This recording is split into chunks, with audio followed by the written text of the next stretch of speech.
Barbara Chase, and welcome to Senior of the Month, March 2019. Our Senior of the Month for March is Josh Weston. Welcome. Thank you for calling me to be here. Congratulations on being nominated Senior of the Month. Okay, it lasted long enough. Well, yes, I think that's wonderful. I've read some things and heard some things about you, and you've done an awful lot. So let's get started talking about. Let's go way back to the day you were born. When were you born? 1928. Okay, and how long have you been in Montclair?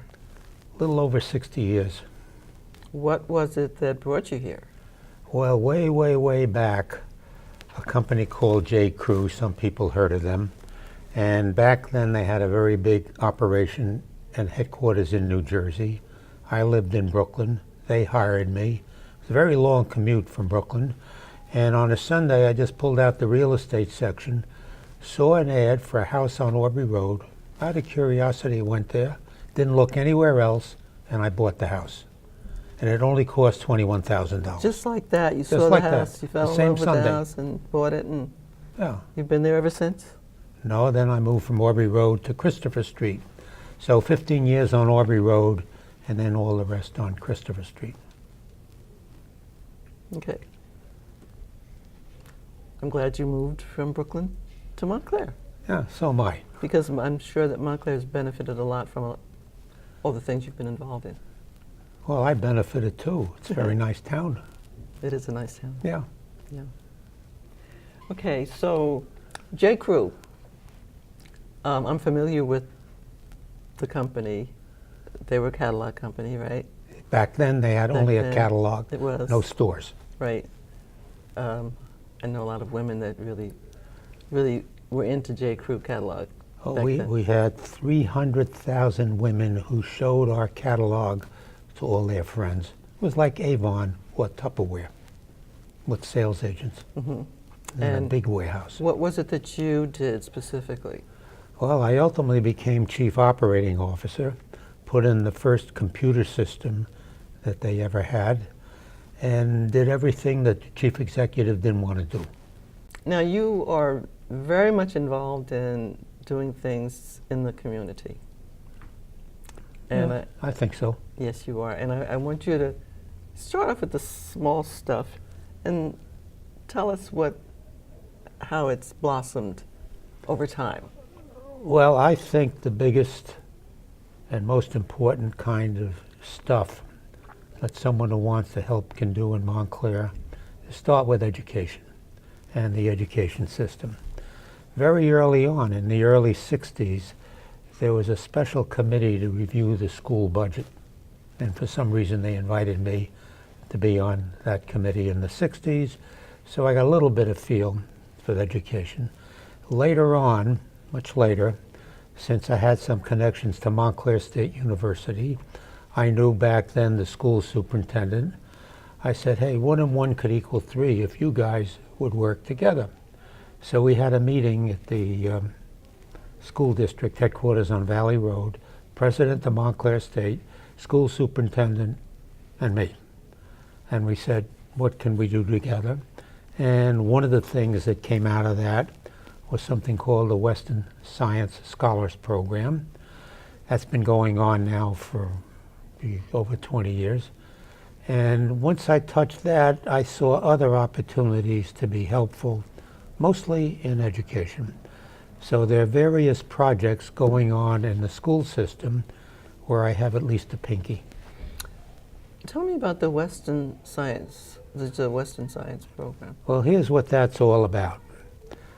Every March, we announce to all the sophomores and juniors in Montclair High School that they can apply for the Science Scholar Program.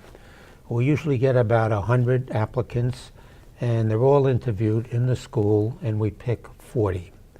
Now, here's what happens with the 40 students. They know this ahead of time. They've agreed to it. In the summer, for 5 weeks, in July and August, 4 days a week for 5 weeks, the science scholars go to Montclair State University. Up there, there's some 15 faculty members that have agreed to work with the students. The students pick their first choice, second choice, third choice for what kind of research they want to do, because each professor is doing different research. So essentially, you end up typically with 3 students in a laboratory with a professor working on X. 3 other students are working with a different professor working on Y. They do that in the morning, 4 days a week for 5 weeks. In the afternoon, when they're up there, we bring in supplemental skill capabilities. We'll bring in a teacher who teaches them on how to better communicate. We'll bring in a different teacher to teach them on how to use math in science. Math for science is different from general math. So we have these specialty booster shots in the afternoon, 5 weeks. The end of the 5 weeks, each of the student groups has to present to everybody what their project was, what they did, how they did it, what they learned, what went wrong, and what went right. So each student group presents to everybody. All on the same day? Yeah, that's in the summer. Those same students, comes the fall, have 4 or 5 field visits a year. Might be going to Mountainside Hospital, going in behind the scenes. Might be going to see the planetarium at Liberty Science Center. Might be going to the American Museum of Natural History. Now we have a part-time executive director. Her name's Lynn English. She's also part of the school system here. So she sets up all of the programs. What grade level is targeted initially for those? Sophomore high school. Sophomore. And Okay, if they like what's it, the number that? What's the average number of applicants before you? we get 100 every March, and we boil it down to 40. 100. Okay. Once they're accepted, they're also eligible, since they're accepted in their sophomore June, they're accepted and they're just about becoming juniors. And if they like it, they can come back a second year as they're going into their senior year. So it's up to them. It's either 1 year or 2 years. They get transcript recognition in the high school, an entry there. The college admission officers in this general area know about the program, so it gives those applicants, if they're applying to a nearby college, it's like a booster shot when their application's being reviewed, because the reputation over the years has been built up. Sounds like a really great concept that you built there. Yeah. Can I tell you one that was very different? Please.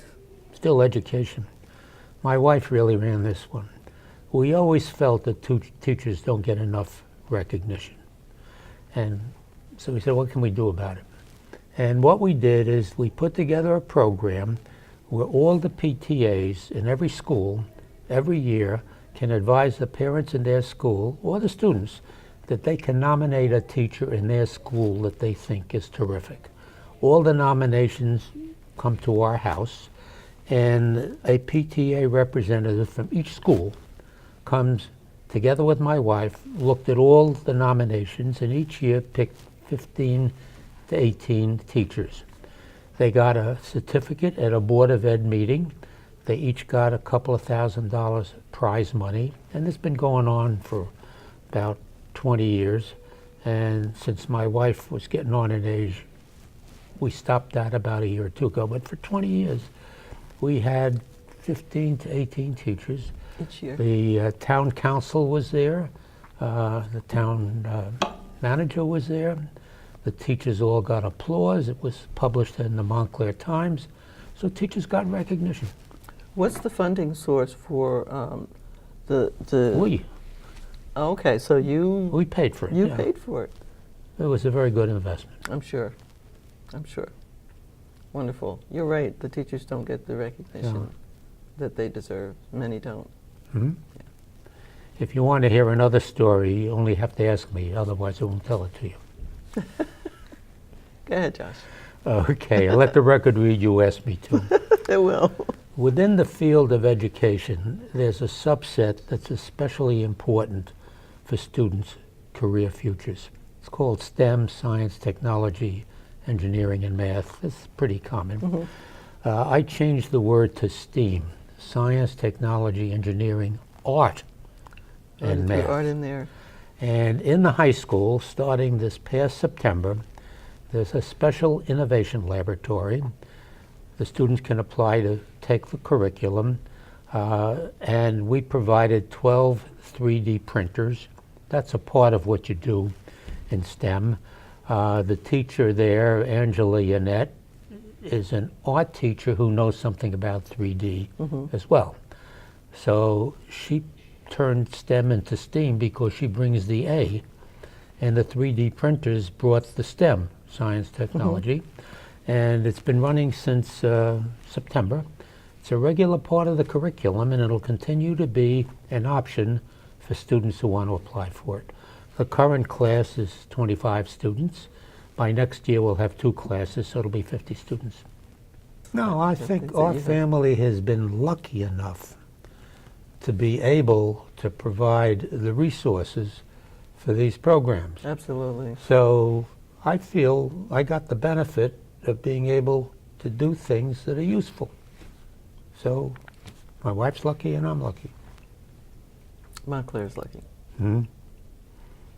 Okay, so with all of that going on in your life and all of those ideas blossoming under your hands, what are the life lessons that you have learned that you would like to speak on?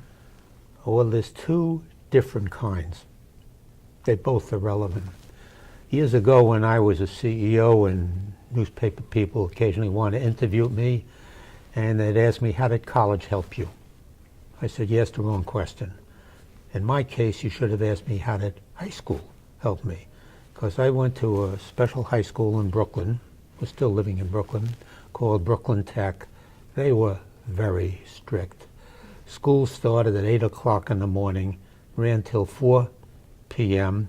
You had to turn up with a tie every day, and they shaped me up. I became a much better manager of my time, and they also worked on communication skills.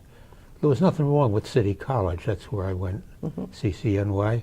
But when they asked me the college question, I gave them the high school answer.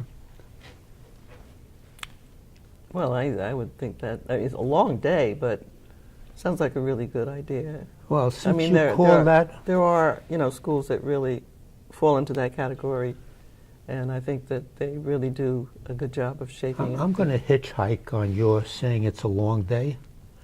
In New Jersey, there's a charter school group called KIPP, K-I-P-P, and I'm on their board. First, I'll tell you the outcome, and then I'll get back to long day. At the KIPP schools, you're not chosen, you can't be interviewed. It's all by lottery. So they just pick school kids' names out of a lottery. So we're not picking the best ones. Get normal Newark kids. 90% of our high school freshmen in KIPP graduate high school, and 90% of that 90% go to college. Now, if you go to the same Newark and go to the public high schools, only 60% of their freshmen graduate high school, and only 20% of the 60% go to college. So there's a monumental difference, and one of the differences, which you started with your comment, is at KIPP, school runs from 9:30 in the morning to 4:30 in the afternoon. Now, you can call that a long day, but essentially kind of they're giving the kids late day. more education instead of letting them go loose on the streets. What's wrong with that? Nothing. And also, I think that there's research somewhere that that says that teenagers need more sleep. Well, yeah, they can go to sleep. They need more sleep. If they can sleep later, they function better during the day. Well, they can go to bed a little earlier, too. Well, that's... In any event, I told you the outcome, and I told you the outcome in New Jersey. KIPP is all over the country. They go to towns that have minority problems. All of the KIPP students are minorities. Are they mostly city? Yeah, city schools? minorities. Across the whole country, where KIPP is in other cities, get the same result I just told you. So there's something good about it. I hope that it continues and continues Yeah. to grow. And your mantra. What is your mantra? Well, I'll give you the short version. Okay. I created after I heard of something called the 4-H clubs. 4-H is an agricultural something. I don't know what it stands for, but the phrase 4-H, I think, It is known. starts with hands, help. I can't Well, remember, I'll give you. but I remember. I got a different. 4-H I got from- 4 H's, but not their H's. Okay. So what I endeavor to do, if you can manage it, be healthy, help other people, like to be happy if I can, and I like to be heard if I got something useful to say. So healthy, happy, helpful, and heard. 4 H's.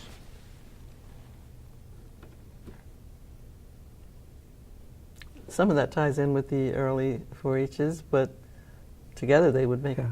We'll have 8 They would H's. do something else. About 6.